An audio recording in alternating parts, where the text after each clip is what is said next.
one truly international guest at Nordfishing is you, Wasseem. Thank you. You are, we were talking now, and you're both Egyptian and Canadian, Yes. Spanish wife. Born in And Saudi you're Arabia. Born in Saudi Arabia, Living in working in Scotland. Yeah. And I think this is really an example of how international this industry has become. Definitely. Yeah, that's very true. And you are working on your PhD, you're a biologist. I'm a biologist, yes, an ecologist to be more specific. But I've been working in fisheries and fish for a very long time, since I started, really 15 years. More now aquaculture, because my PhD is on aquaculture and welfare in aquaculture. Actually, my focus was on Egypt, and the main species there is tilapia. So, and nobody really talks about the welfare of tilapia. Of course, over here we know much more about salmon and how to improve their welfare, but I decided to focus on tilapia back home. Yeah.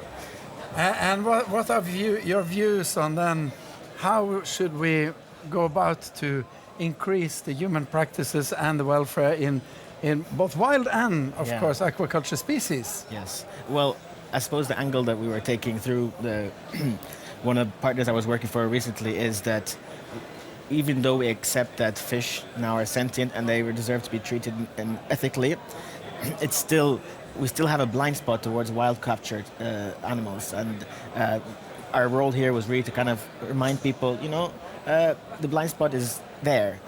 Why do we think that fish on farms should be treated any differently to fish in the wild? And I think that the technology is actually there. Many people will say, oh, well, we don't have the means, but actually we see that we've been talking to some innovative industry players that have brought on more humane ways of capturing, and of course slaughter already exists for aquaculture. So why can't we do that more and more in fisheries? That's two of the main taglines that we think that we can promote here in the Nordfishing. Yeah, and I think one way, of course, to get the wild fishery companies to understand is, of course, the better you treat the fish, the more it's worth also. Exactly. So it's a win-win. If you can treat the fish well, you get a better product, you get better paid for the product. Absolutely, yeah. And I know that you're also working as a consultant on these issues. Exactly, yeah. So what kind of companies do you work with? So sometimes certifiers are always interested to know just how much they can push the industry.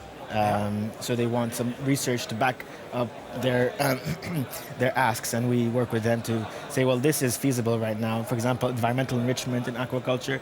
Many talk about that being, the silver bullet, but however, it's not actually. There's not enough scientific basis for that. So we give that sort of feedback. But for fisheries, we connect suppliers, people who have actually tried to develop technology with those who want it. There was, I don't know if you've heard of Ikijime method of slaughtering. Yeah, and there's a lot of then organizations were working with certification. And do you think that there must be a push and pull so that there's a lot of demands coming from the buyer side, from even all the way to the consumers saying, I want ethical food. Yeah. And then, of course, on the capture side, it's more about economics, is it?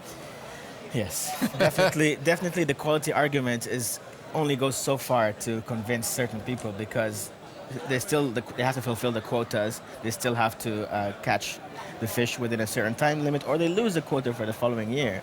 And even if the more gentle gear will give them a higher value because the fish is caught more gentle, still the economic issue is there, definitely, and that's something that we're working on and looking at how maybe governments can also play a role in raising awareness on that. Yeah, I think you are going to be busy at least in a couple of more years with this theme, because we're not there yet. No, 100%. No.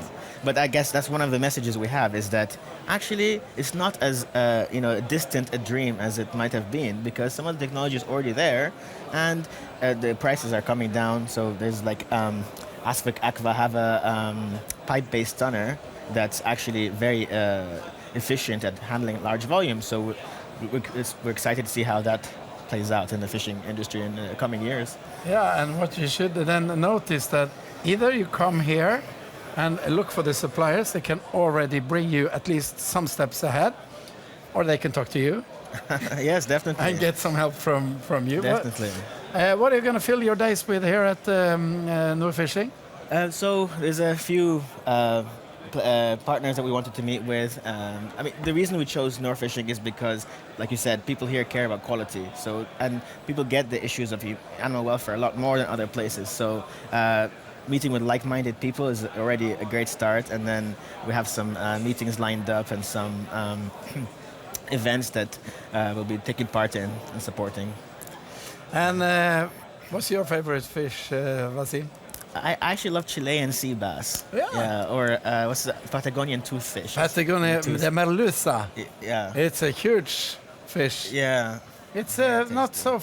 It's similar to Norwegian hake. Yes. So if you get That's a hake right. in a restaurant, I always go for that. It's a fantastic fish in the cod family. Yeah, I'll try it then Yeah. while I'm here. Yeah, I hope you enjoy very North much. Fishing and that you get further steps ahead with better welfare for Thank you. both wild and aquaculture fish. Thank you very much. I hope Thanks so for too. thanks for joining us. And now we are going to be a part of what the children have experienced down at the harbor here in Trondheim.